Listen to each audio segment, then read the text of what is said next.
To Daryl Vaz. The island of Jamaica and the government, not only the host government, but the political opposition as well.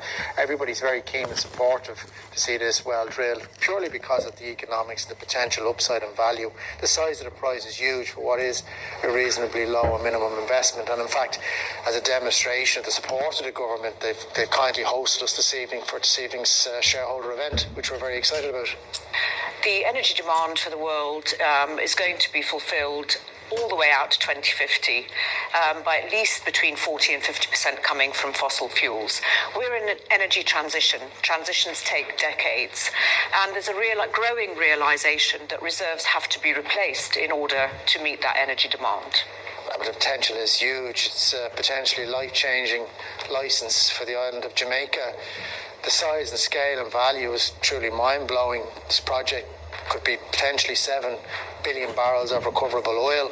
It could potentially double the GDP of the island as a standalone project, and it could also generate over $30 billion of tax take for the island of Jamaica. So the scale is quite substantial.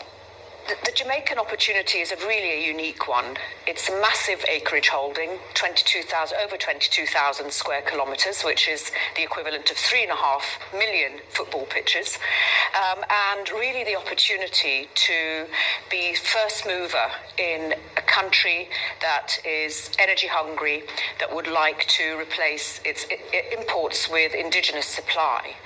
More than that, the way that we're looking at Jamaica now, and the technical work that's advanced, we see a real opportunity for a string of pearls in terms of exploration and development. And we're really looking at early commercialization and how we can do that. And with that, we've built a development around, it's conventional, it's using floating production and storage offshore systems, such as used in the Stabroek license in Guyana, for example. And actually, we have many similarities to the Stabroek license.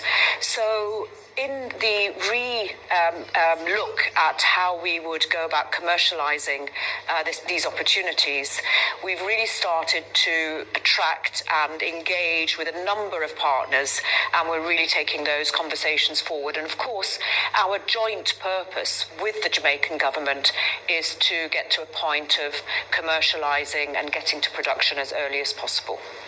Projects left in the world, and the fact that a company of our size has 100% of 29,000 square kilometres of acreage is really, really impressive.